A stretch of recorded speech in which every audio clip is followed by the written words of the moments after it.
Might a carnivore diet be a good idea for someone who's struggling with ME-CFS or long COVID, or might it be too difficult an intervention to actually stick to or for the body to adapt to in the longer term? My name is Patrick Ussher. I'm an ME-CFS patient and author of the book Understanding ME-CFS and Strategies for Healing.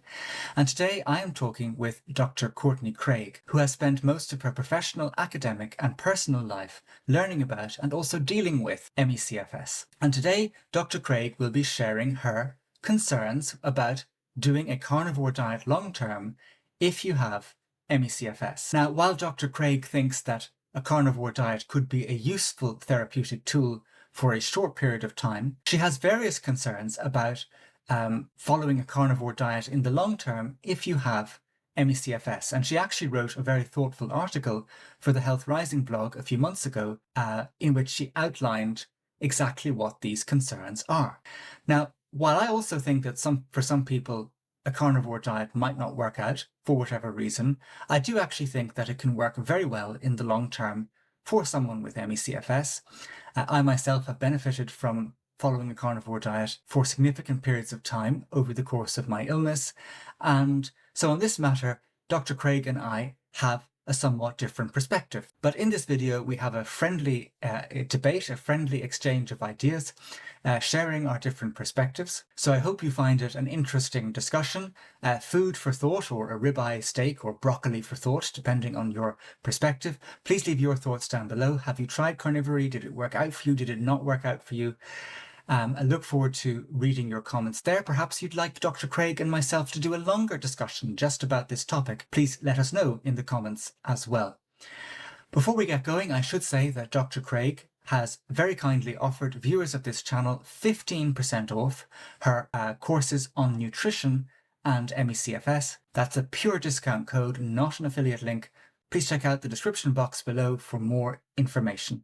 And that kind of brings up the carnivore piece, right? I think that's kind of the main thing actually for that. I think patients that benefit from this type of diet, it could be keto, it could be carnivore, they're really starving their gut microbiome. So you can't say that the effects are necessarily due to mitochondrial effects.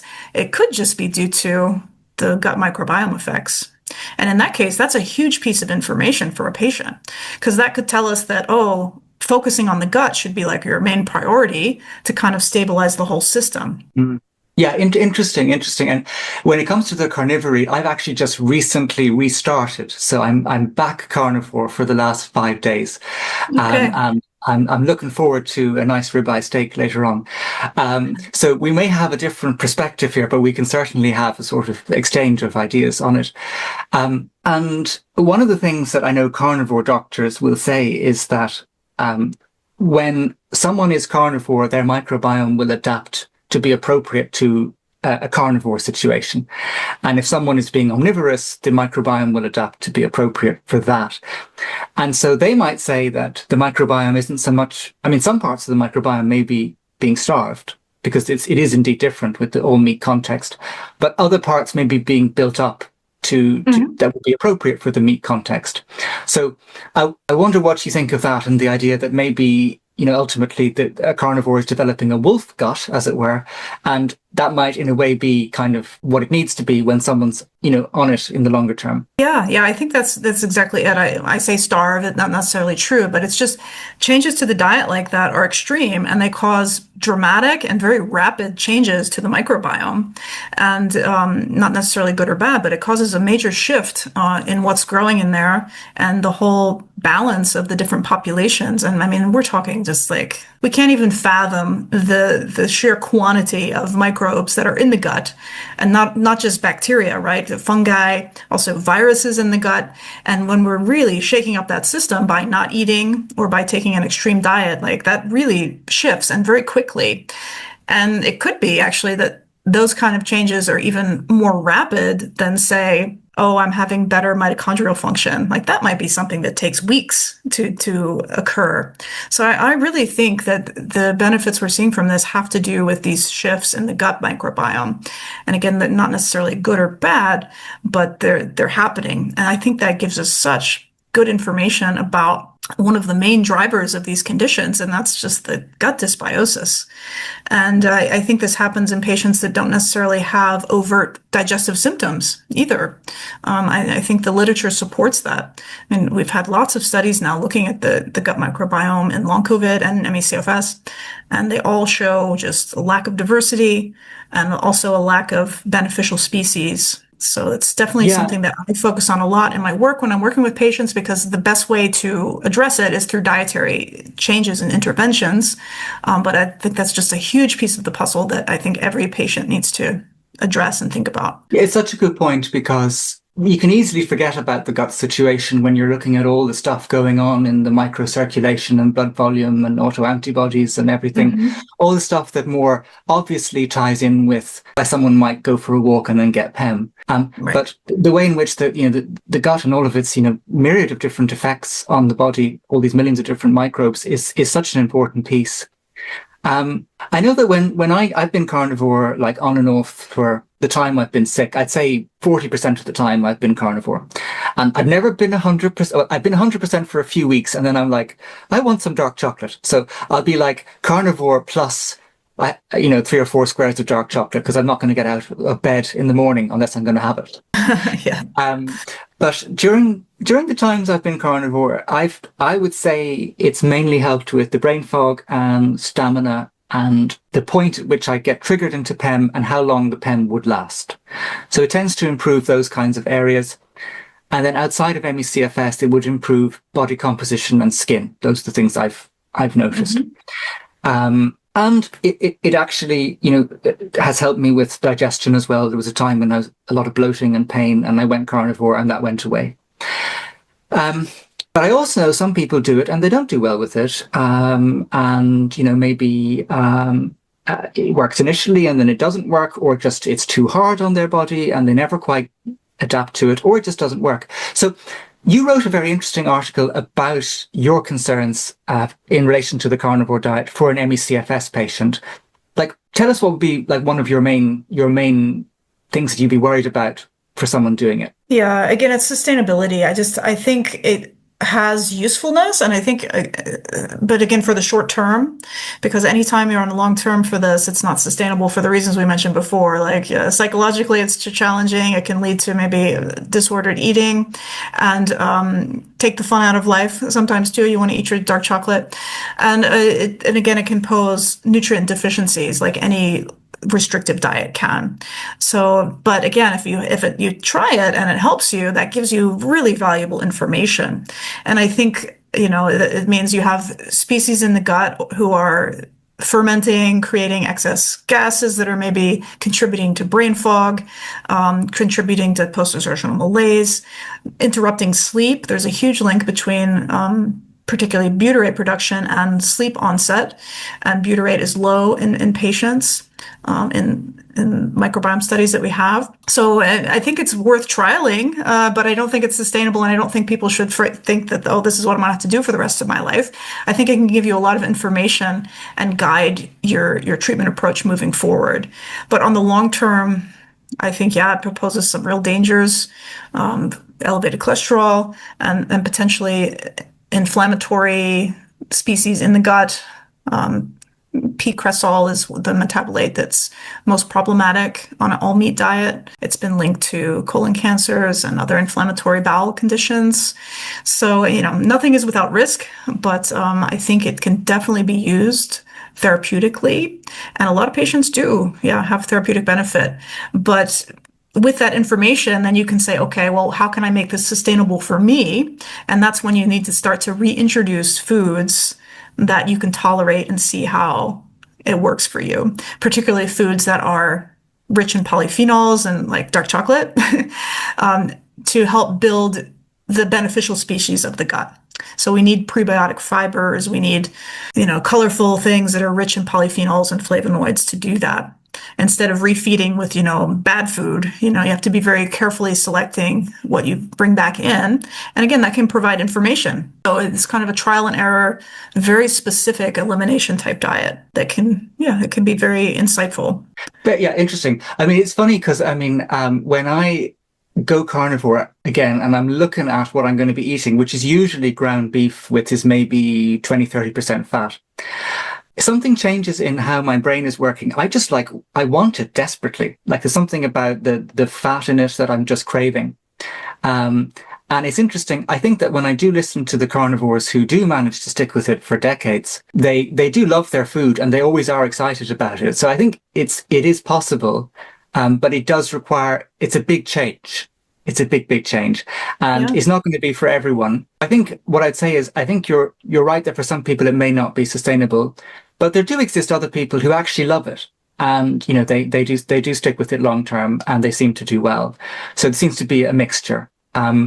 Yeah. And with the bowel disease, I listen to a lot of people or like bowel problems who again do well. Not talking about ME-CFS here, but I've listened to people who've had Crohn's, for example, Hmm. and it's been put into remission from going carnivore. Hmm. Um, Something I've heard of very often is people doing well with it for stomach-related issues, even quite severe sometimes. Yeah, yeah. And it brings up the idea that it's anti-inflammatory. I mean, that's why. And Yeah. it's like, well, we have this idea, oh, we should have an anti-inflammatory diet for these conditions. But something I stress often is there is no one anti-inflammatory diet. Like most diets, whether they're on trend or, classic or trademarked, and people are selling books and recipes about them, but many different types of diets can be anti-inflammatory. So even a carnivore can be anti-inflammatory diet. So yeah, the diet world can be very, very confusing for a lot of people. You don't know which one to choose, and the goal is always to reduce inflammation, but you can do that with all sorts of different types of diets. It really depends.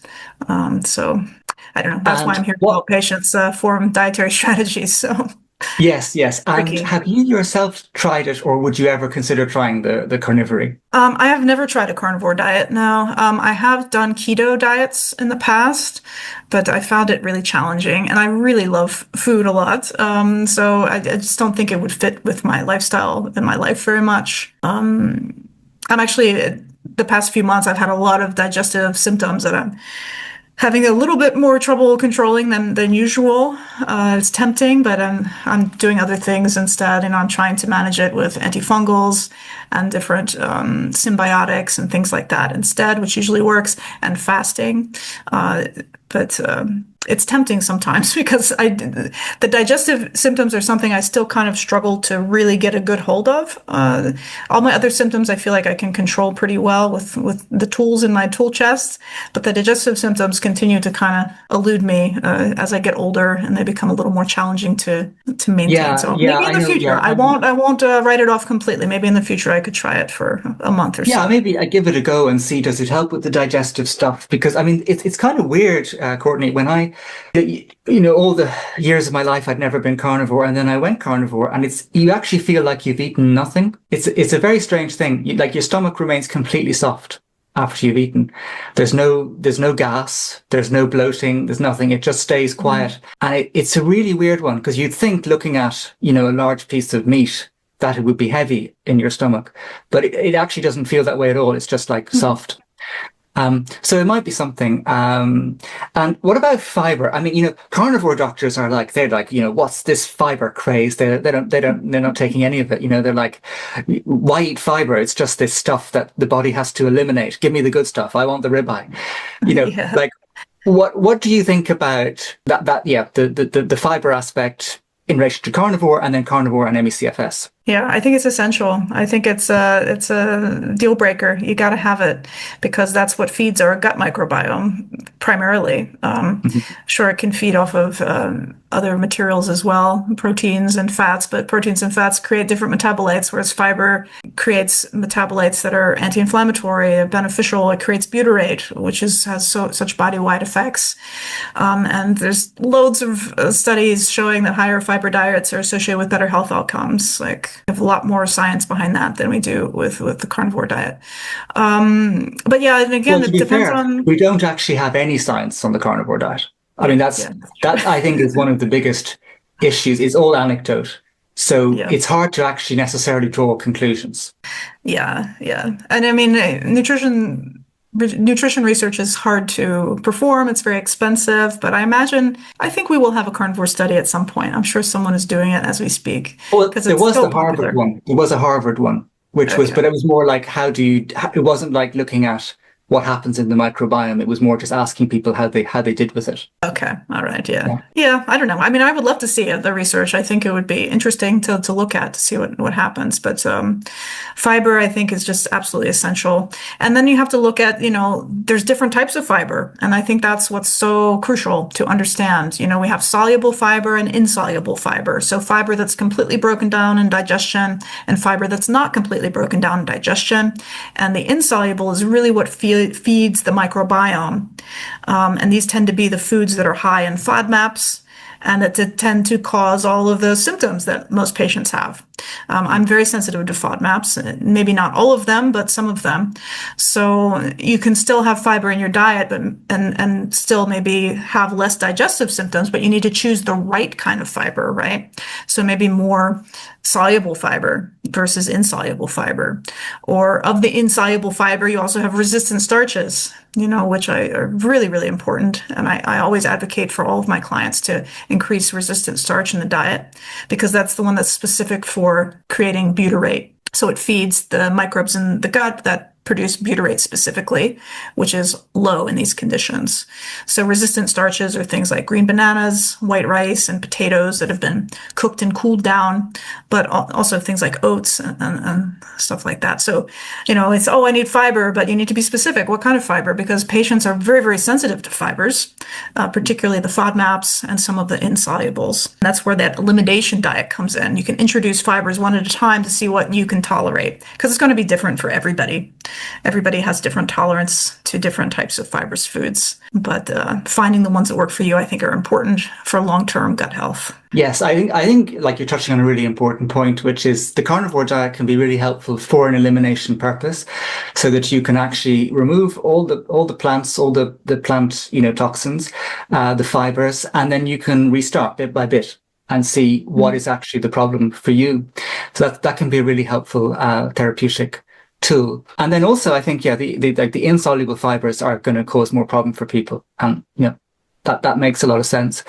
So on the butyrate question, and to play devil's advocate here as Patrick in Team Carnivore, they will often say, carnivore doctors, that your body will make isobutyrate, or what is the equivalent to butyrate, from the animal protein that you eat, and so that ultimately you can get a similar effect. Now, I haven't looked into that deeply beyond those claims, so I wonder what would you think of that position? Yeah, that's important because there are different types of butyrate.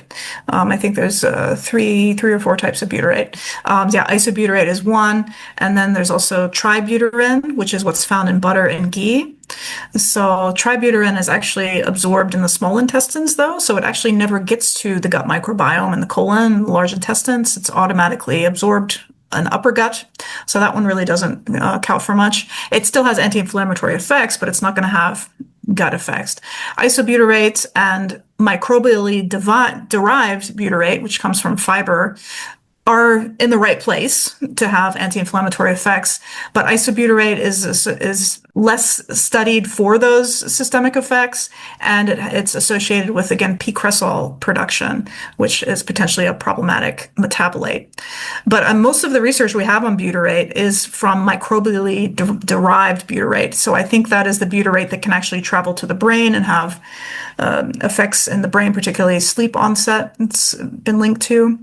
A lot of this early work, though, I will say, is in animal models, but it's pretty much primarily looking at the butyrate, not the isobutyrate form. So I don't think we have as much research on that one, but it's the microbially derived one that has shown the health benefits. Yeah, that makes sense. I mean, again, it comes down to that. We just don't have those mechanistic research that we really need on this area. Yes. It's very important. Of course, it could potentially put some big pharma companies out of business in some conditions if they found that eating just ribeyes helped out with some illnesses. So it's difficult to get the money. But any other concerns you have on carnivore before we go on to a different topic? I don't know. I have a lot of I don't know if it's a concern, but I have a lot of distrust for carnivore people online, Hmm. because I feel like some of them aren't honest with their viewers and things, and maybe aren't following it as to a T as they say they are. That's Mm. been demonstrated a few times. Um, yeah, I don't know. We live in a time where people just take extremes in all aspects of life. So it's a bit strange for me, this whole world. But I really would like to see more research on it because I think it's very telling of the connection between the gut microbiome and so many other systems in the body. And that's really the cusp of health research now that we need to look into even more. We've had microbiome science for quite some time now, and we've kind of just looked at it as a black box, and we're now looking into all of its effects that it has in all sorts of different conditions. And I think, yeah, diets like this can give us a lot of information about how different metabolites and how different species affect body-wide conditions. And that's invaluable information moving Yeah. forward. Yeah, absolutely. No, I totally agree. And all this talk of carnivory is making me hungry for my morning meal, which will be 300 grams of pork mince and about 8 eggs. So I'm just Wow. salivating Good. now at the thought. But that's really interesting, Courtney. Thank you for sharing your perspective on it and lots of valid points there. This video is sponsored by Turney, the new artificial intelligence sidekick designed specifically for a select group of illnesses, including ME-CFS and long COVID. Now, Turney is not another ChatGPT. Instead, the platform has indexed pretty much every single paper, every single conference, every single transcript from a YouTube or podcast discussion in relation to ME-CFS and long COVID from the last 10 years.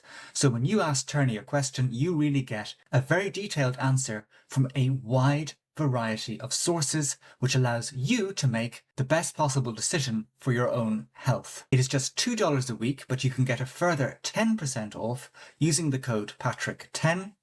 Please follow the links down in the description box below. The first 3 weeks are entirely free.